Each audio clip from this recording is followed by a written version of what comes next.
Good evening, I'm Hugh Downs. And I'm Barbara Walters, and this is 2020.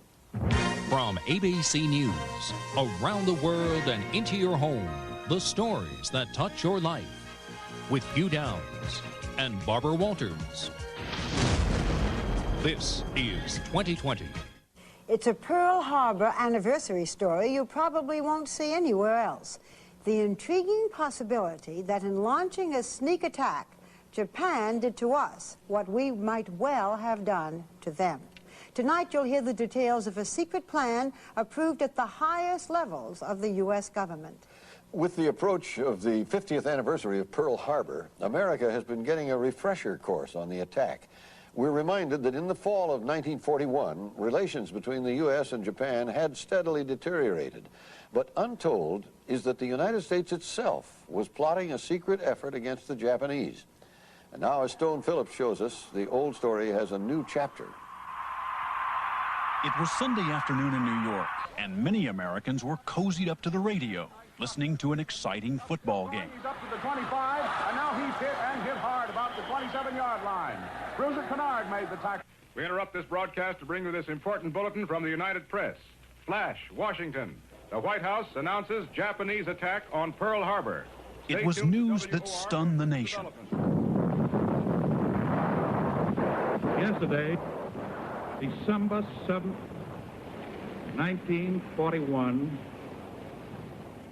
a date which will live in infamy.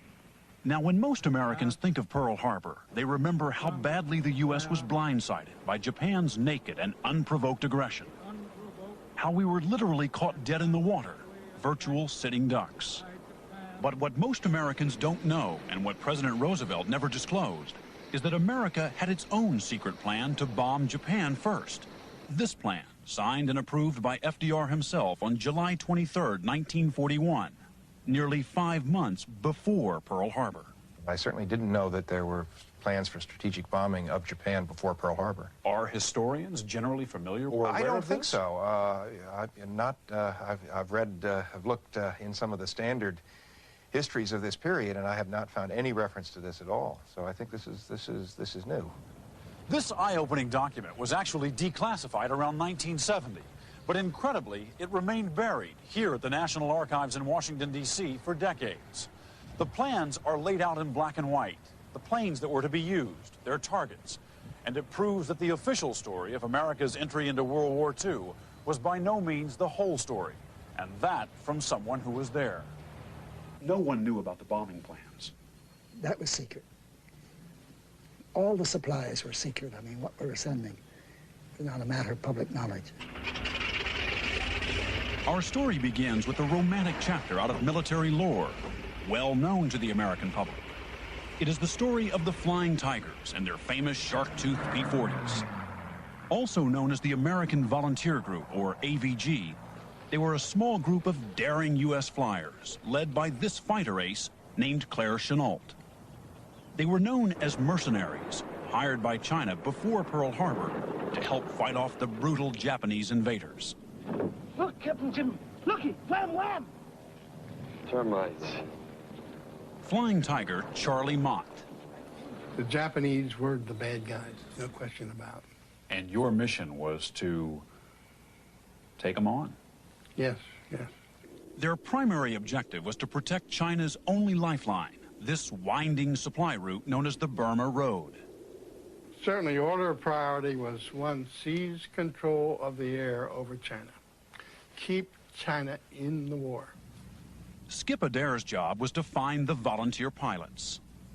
When you were recruiting men for the American Volunteer Group that summer, 1941, what was the strategic goal of the operation? We were to kill as many damn Japanese as we could. That's simple. But in reality, the pilots Adair recruited were not mercenaries at all. While they flew under the Chinese flag, their operation was planned and paid for by the U.S. government. The U.S. government knew about this, helped develop this plan. Not only knew about it, but they were 100% behind it. Where do you think the $50 million came from? The United States. It was secret. nobody was supposed to talk about it. We did a damn good job of keeping it secret. And the need for secrecy wasn't just for military reasons. Sending not just equipment, but soldiers to China would have been a violation of U.S. neutrality laws. Flying Tiger Ed Rector. It was against the U.S. law to fight for under another flag for another country.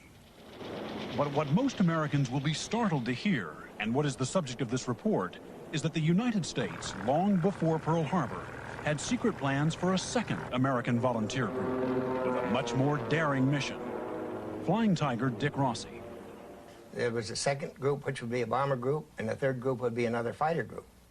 So it was all in the works. Yes, at least that was what you were being told. Yes. We knew that there's going to be a bomber group formed. In fact, Chennault told me that I would probably get the bomber group. A secret bomber group flying against Japan before Pearl Harbor? Sounds inconceivable. But Claire Chennault, the leader of the Flying Tigers, laid out his offensive strategy for Japan early on. Quote, if the men and equipment were of good quality, such a force could cripple the Japanese war effort. A small number of long-range bombers carrying incendiary bombs could quickly reduce Japan's paper and matchwood cities to heaps of smoking ashes. Now, those were Chennault's words. The question is whether his plan was backed up by the White House. That's the crucial question we wanted someone to answer. But after half a century, we thought that might be impossible. Well, surprisingly, there is one key figure from FDR's White House who is still around to answer our questions. His name is Lachlan Curry. In 1941, he was one of the president's closest advisors, Roosevelt's personal envoy to China, and Claire Chennault's biggest supporter in the White House. Today, Curry lives in South America. He is 89 years old, and his voice is frail. But he did agree to help us understand those dramatic days preceding Pearl Harbor. Claire Chennault wanted to bomb Japan, didn't he? Yes, very much so. You were an enthusiastic supporter of Chennault's plan. Oh, yes. And I helped in every way I could, yes. To push the plan through, to see that it was executed. The whole project, yes. This was the secret plan, as presented to President Roosevelt, called J.B. 355, J.B. standing for Joint Board, which is the equivalent of today's Joint Chiefs of Staff. Discreetly labeled aircraft requirements of the Chinese government, it lists among the strategical objectives destruction of Japanese factories in order to cripple production of munitions and essential articles for maintenance of economic structure in Japan. The distances from Chinese air bases to target cities in Japan are clearly mapped out. Nagasaki, 730 miles from Chuchao. Osaka, 1,060 miles from Manchao. Tokyo, 1,780 miles from Hangzhou. Was it workable? Were planes available that could do the job? An entry written by renowned General Hap Arnold says, the Lockheed Hudsons have ample range to perform missions against targets in Japan. Advanced bases are available in eastern China. It is 1,300 miles from these advanced bases to industrial Japan. The plan was signed off by the Secretary of War, the Secretary of the Navy, and approved by FDR. The date, July 23, 1941, almost 5 months before Pearl Harbor. When we showed Joint Board Plan 355 to Lachlan Curry after 50 years, he said some parts seemed familiar while other parts did not. But it's clear from the documents that J.B. 355 actually went to FDR at the request of Curry himself. Curry said his role was strictly procurement, not military strategy. You worked to make sure the bombers were in the pipeline, to see to it that this happened. That was my job, yes. And the pilots? And the pilots, yes. On July 22nd, 1941, you sent a secret cable to Chennault. I am very happy to be able to report that today, the President directed that 66 bombers be made available to China this year, with 24 to be delivered immediately. Why would you be procuring bombers? Well, actually, the purpose of bombers is to bomb. We can't pretend that we didn't know what the bombers were for. And according to this plan, they were going to be manned by Americans. Volunteer Americans were paid. They were mercenaries. But the White House was very much in favor of it. So this had the blessing of the U.S. government. It had the blessing of it. To find out how a prominent historian would react to Joint Board Plan 355, we brought a copy to Yale University and showed it to U.S. Foreign Policy Professor Gavin Smith. As an historian, what's your reaction to this? It was top level. I mean, this isn't just some obscure major fantasizing down in the bowels of the War Department somewhere. I mean, this is important stuff. Secretary of the Navy? Yeah. Secretary of the Army? Absolutely. And High Admiral Thomas Hart involved in it. Admiral Kelly Turner, who was a key figure in naval intelligence. His handwriting is all over this. But Smith said the document raises some critical questions that no one seemed to be addressing in those months before Pearl Harbor. Like, how are Lockheed Hudson bombers, the only ones available for the China operation, would have done against the Japanese Zero, a state-of-the-art fighter plane? They would have just decimated, I think, the Lockheeds, because the Lockheeds would have gone beyond the range of their own fighter patrols. Now, what do you do when they get shot down over Japan? That would have been an interesting question. They weren't mercenaries. This is an American operation. In the end, for the Americans, it was a case of too little, too late. There were constant delays, and by the time the bomber group was on its way, the Japanese fleet was already heading for Pearl Harbor. J.B.355 は歴史の流れの中に消えてしまいました。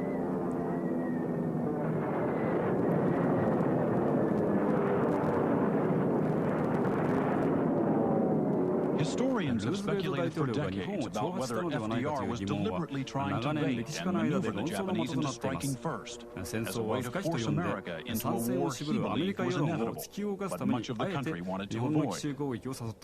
J.B.355 may finally shed new light on that crucial moment that changed history. Do you think FDR was trying to provoke the Japanese? I have a firm conviction that he was. Rector came to that conclusion when a friend of his, an American ambassador named Bill Bullitt, told him a chilling story about a meeting he had with FDR in the late fall of 1941, just before Bullitt left on a trip to Indochina. These words were from Bullitt's own lips. He said, the president asked me, by the way, Bill, how are you going out to India or China? And he said, well, I'd planned to take Pan Am across the Pacific, Mr. President. And he said, President Roosevelt looked at me and said, Bill, if I were you, I'd go the other way, through the Middle East. I think there's going to be a war out there, and you just might not make it. How true he was. Amazing. Well, Stoner, it raises the question of what did FDR know that the country didn't know, and when did he know it? And when did he know it? It looks as if he knew we would be going to war long before Pearl Harbor.